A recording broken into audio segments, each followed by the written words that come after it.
Graça e paz, irmãos. Amém. Mais uma vez agradecemos ao Senhor por nos ter colocado aqui para proclamar o seu Evangelho.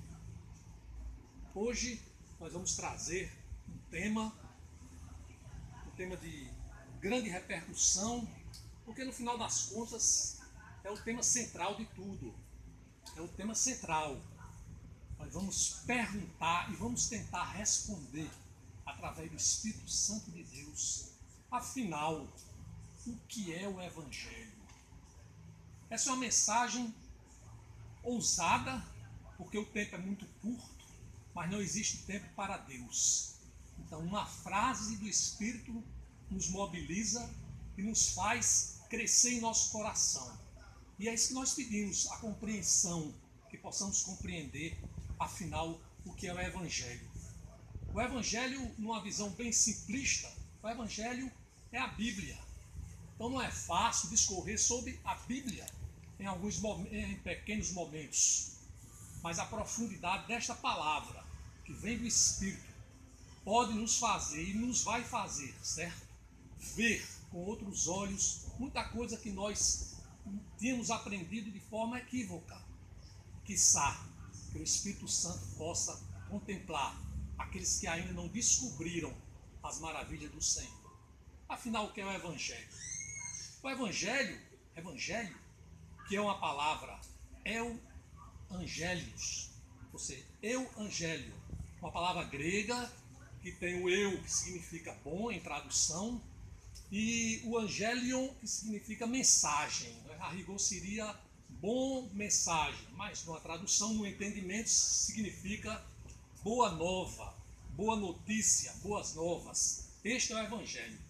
A palavra Evangelho, ela aparece cerca de 97 a 105 vezes apenas no Novo Testamento, porque a palavra Evangelho nós não a encontramos no Velho Testamento. Isso é uma base inicial para compreendermos o significado da palavra Evangelho. Mas vamos analisar o Evangelho sobre 3 tópicos. Vamos começar com o primeiro tópico, que seria: o Evangelho precisa ser compreendido. Então eu quero que vocês guardem bem isso na sua cabeça, cabeça dos meus irmãos aqui. Compreendido. E o que nós podemos ver e avaliar é que muitos de nós não estamos compreendendo o Evangelho, a largueza, a profundidade do Evangelho de Jesus. Então o Evangelho precisa ser compreendido e é compreendido pela Boa Nova. Então a Boa Nova, o que é a Boa Nova? Que Boa Nova é essa? Que Boa Nova é essa? Bem, a Boa Nova pode ser compreendida por 3 tópicos, vamos assim dizer.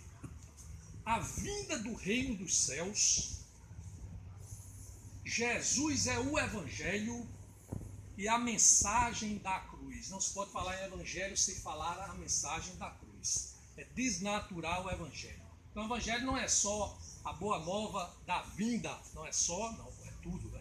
A da vinda de Jesus, a vinda do reino, nem o entendimento de que Jesus é o Evangelho, mas também a mensagem da cruz. Então vamos ver aqui nos tópicos da palavra, que eu disse são 97 a 105 vezes que ele é mencionado, e obviamente nós não vamos ter tempo de mencionar 97 a 105 vezes, mas vamos fazer um esforço, uma jornada, irmãos, para compreendermos na palavra literalmente, né, para que o Espírito nos leve a compreender não literalmente aquilo que é preciso ser compreendido. Então vamos lá, vamos começar com Mateus 4:7.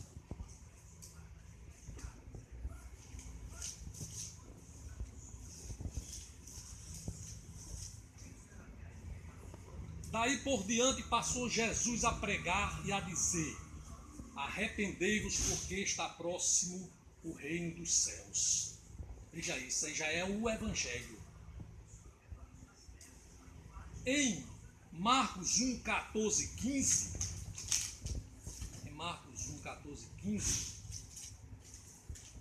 está escrito: depois de João Batista ter sido preso, foi Jesus para a Galileia, pregando o Evangelho de Deus. Jesus pregando o Evangelho. Jesus é o Evangelho. E ele pregando o Evangelho de Deus, dizendo: o tempo está cumprido e o reino de Deus está próximo. arrependei-vos e crede no Evangelho. A mesma coisa lá que estava escrito em Mateus com mais largueza, né, com uma maior estrutura. Aqui está dito que o tempo acabou, o tempo dos humanos, o tempo acabou, o reino dos céus chegou, mudem de vida, arrependei-vos, mudem de vida e acreditem na boa nova. Quando ele diz aqui, crede no Evangelho. Então nós vimos aí a primeira parte, de forma sintética, referente à boa nova, à vinda do reino dos céus. Mas também nós dissemos que Jesus é o Evangelho é Jesus. Mas onde está dito isso? Nós podemos verificar aqui em Lucas 2, 10, 11, Lucas 2, 10, 11, quando diz assim, o anjo, aqui estavam aqui no nascimento de Jesus, que antecedeu o nascimento de Jesus, os pastores daquela região viviam e o anjo apareceu aos pastores. O anjo disse assim, não tem mais, eis aqui vos trago boa nova de grande alegria, que o será para todo o povo. É que hoje vos nasceu na cidade de Davi o Salvador, que é Cristo o Senhor. Então, veja que a boa nova é o próprio Jesus. Por isso que se diz, Jesus é o Evangelho. Mais à frente, em Mateus 4, 23, ou melhor, no começo dos Evangelhos, 4, 23, Mateus 4, 23, por aqui, por favor, irmão. 4, 23, eu disse, foi?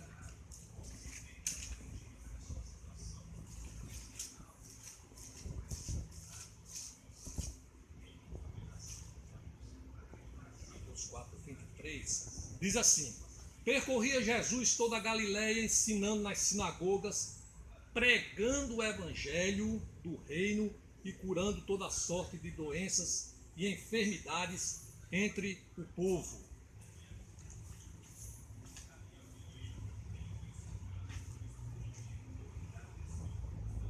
Nós encontramos também em Mateus 11:5. Eu quero mostrar literalmente onde está na palavra. 11:5. Jesus respondendo aos discípulos de João Batista que foram procurar Jesus, ele respondeu dizendo assim, anunciai a João o que estáis ouvindo e vendo. Os cegos veem, os coxos andam, os leprosos são purificados, os surdos ouvem, os mortos são ressuscitados e aos pobres está sendo pregado o Evangelho. E bem-aventurado é aquele que não achar em mim, em Jesus, motivo de tropeço. Em Lucas 4, 18, estou pensando apenas as partes mais elucidativas, certo?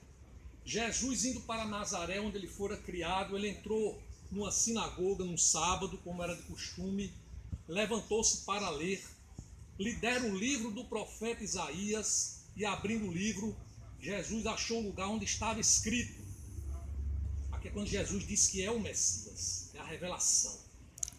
Isaías 61 está sendo cumprido neste momento. Então o Espírito do Senhor está sobre mim, esse Jesus, pelo que me ungiu para evangelizar os pobres, enviou-me para proclamar libertação aos cativos, restauração de vista aos cegos, para pôr em liberdade os oprimidos e apregoar o ano aceitável do Senhor, ou seja, a vinda, né? A vinda, o dia da segunda vinda de Jesus. Que se chama parousia, que é a vinda de Jesus, que é exatamente que faz parte do Evangelho, que é a visão, vamos dizer assim, final do Evangelho, que é a volta de Jesus. E aqui ainda para concluir que Jesus é o Evangelho, Marcos 10, 29. Marcos 10, 29, que diz assim, Marcos 10, 29. Em verdade vos digo que ninguém há que tenha deixado casa, ou irmãos, ou irmãs, ou mãe, ou pai, ou filhos, ou campos, por amor de mim, por amor do Evangelho. Então a Boa Nova, como eu disse, reprisando, ela fala da vinda do reino. Nós falamos sobre isso, que o tempo acabou, que o reino de Deus chegou, que devemos mudar de vida e que devemos acreditar na Boa Nova. Depois vimos que Jesus é o Evangelho é Jesus. Jesus é a chave hermenêutica do Evangelho, da Bíblia. Por isso que se diz assim, leia primeiro o Novo Testamento para depois você ler o Velho Testamento e compreender a razão de ser do Velho Testamento, para não se tornar um religioso, porque nada na Bíblia é inútil. Assim como se diz no jargão jurídico que na lei não existe palavras inúteis, muito mais na Bíblia. Na Bíblia todas as histórias, tudo que está escrito tem uma razão de ser. Por isso precisamos refletir dentro da Escritura. Continuando, a mensagem da cruz. A mensagem da cruz merece, como todas as outras, horas e horas de reflexão. Mas vamos aqui só citar capítulos de 3 livros, de 2 livros. João 12:47. João 12:47. João 12:47. Que diz assim: se alguém ouvir as minhas palavras e não as guardar, eu não o julgo. Porque eu não vim para julgar o mundo, mas eu vim para salvá-lo. Quando Jesus diz isso aí, ele está exatamente dizendo a mensagem da cruz. Ou seja, que ele vai morrer na cruz, mas que ele no terceiro dia vai ressuscitar.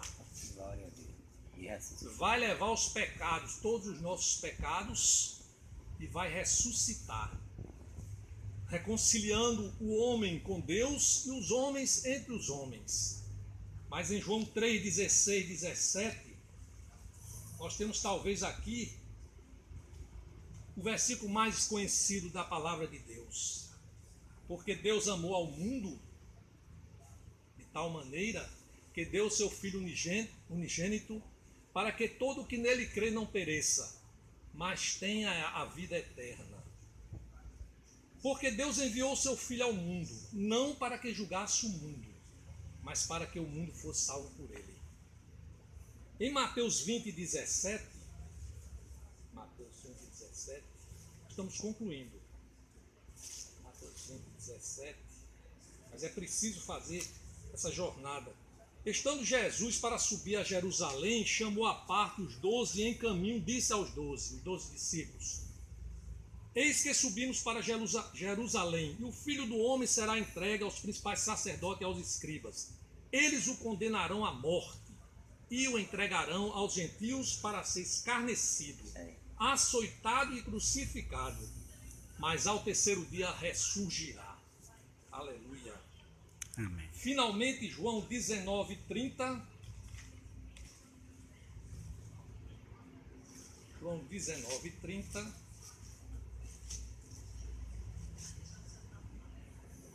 Diz assim. Eu vou começar do 28. Vendo Jesus que tudo já estava consumado, isso é a morte de Jesus, né? João falando sobre a morte de Jesus.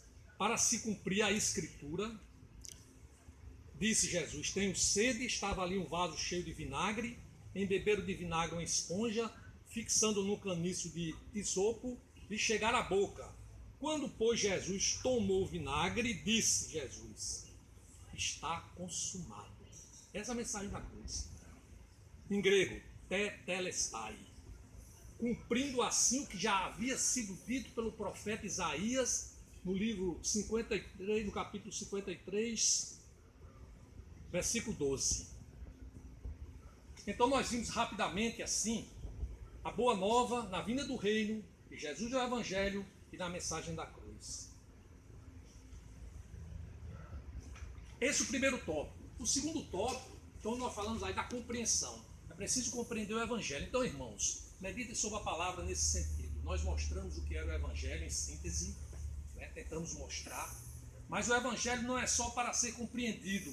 O Evangelho, porque compreensão sem vivência, sem prática, não significa nada. Então nós compreendemos o Evangelho para vivermos o Evangelho, para vivenciarmos na prática aquilo que Jesus diz: aquele que conheceis minha palavra e não praticar, será como um insensato, né? Que a sua casa cairá em ruína. Está lá em Mateus 5, 7, lá no Sermão da Montanha. E também Tiago fala sobre a prática da palavra. Mas nós vamos citar 2 versículos específicos, Romanos 1, 16, 17, para falar sobre essa prática. Romanos Romanos 1, 6, 17. Romanos 1, 16, 17.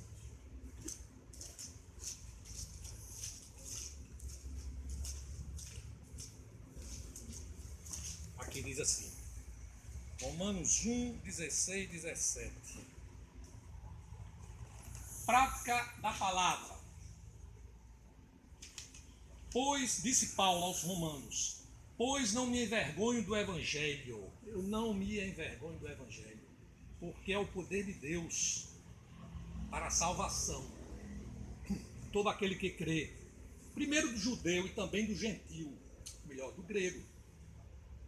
Visto que a justiça de Deus se revela no Evangelho, de fé em fé, como está escrito, o justo vive pela fé.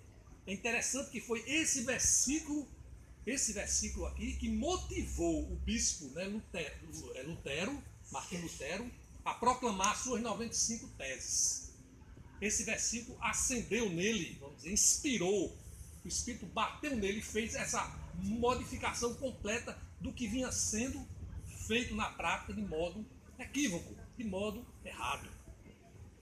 Essa aqui é uma demonstração da prática do Evangelho. Eu não me envergonho do Evangelho. Isso é que todos nós cristãos, devemos nos imbuirmos dessa, não é um sentimento, mas dessa consciência de que o Evangelho não deve nos envergonhar, muito pelo contrário. E 1 Tessalonicenses 1:5, que diz assim, 1 Tessalonicenses 1:5, que diz assim, Paulo falando para os de Tessalônica, ele diz assim, porque o nosso Evangelho não chegou até vós tão somente em palavra, só em palavra, nós estamos aqui falando, né? Parola, palavra, word em inglês, né? Mas sobretudo em poder, no Espírito Santo e em plena convicção, assim como sabeis ter sido o nosso procedimento entre vós e por amor de vós. Então, o Evangelho não é só algo abstrato, não é algo que a gente fica só olhando ou dizendo assim, que coisa linda e maravilhosa, mas não, o Evangelho é você colocar o pé na estrada, é você caminhar. Então isso aí é a vivência. Em outras palavras, podemos dizer assim, a vivência significa obedecer à doutrina de Jesus, obedecer os mandamentos, estatutos, tudo aquilo que Jesus nos ensinou e nos ensina, é isso aqui. Não ao conhecimento inócuo, sem prática da palavra. Então, irmãos, o que é que nós fazemos aqui todas as semanas? É o que? Instigar-nos a praticar a palavra de Deus. Vamos agora para o tópico final. Nós falamos na compreensão do Evangelho, falamos na vivência do Evangelho. Quero encerrar com a proclamação do Evangelho, porque você pode compreender, você pode viver, mas você precisa proclamar. Mais do que uma ordenança de Jesus, você precisa proclamar o Evangelho. Então, Mateus 24:14 diz assim. Mateus 24:14.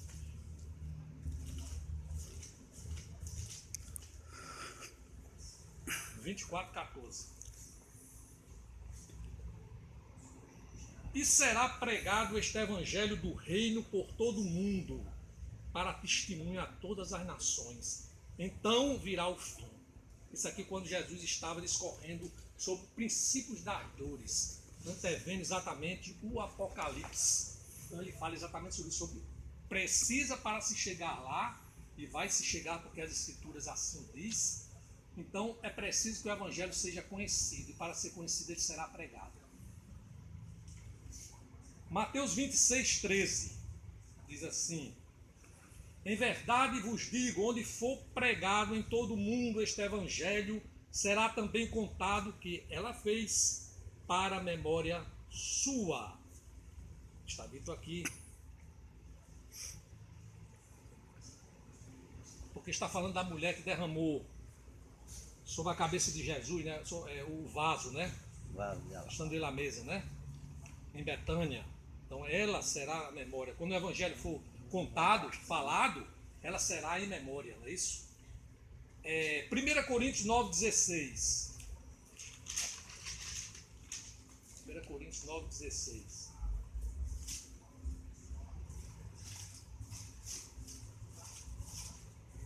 1 Coríntios 9:16 diz: se anuncio o evangelho, não tenho do que me gloriar, pois sobre mim pesa essa obrigação, porque ai de mim se não pregar o evangelho. Os cristãos têm que ter essa consciência da necessidade de pregar o evangelho. Em 1 Coríntios 1:17, aqui no mesmo livro, 1 Coríntios 1:17, diz: porque não me enviou Cristo para batizar, mas para pregar o evangelho, não com sabedoria de palavra, para que não se anule a cruz de Cristo. A palavra tem que ser a palavra que é dita, que é ensinada no evangelho, o próprio evangelho. Em Gálatas 1:6-9,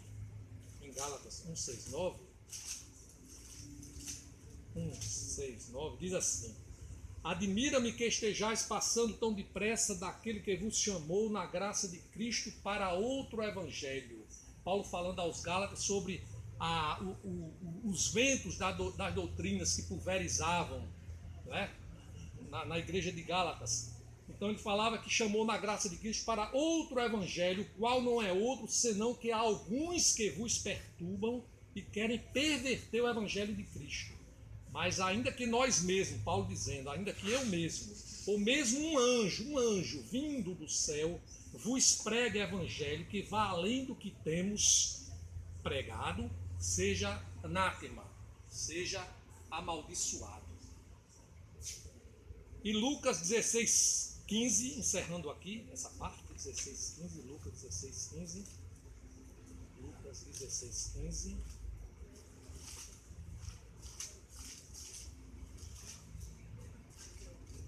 Diz assim: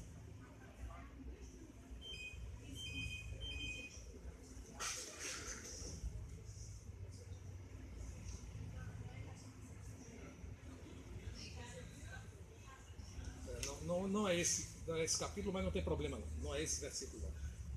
Bem, o evangelho proclamado é a razão de estarmos aqui, a razão de todos nós estarmos aqui, é a proclamação do evangelho.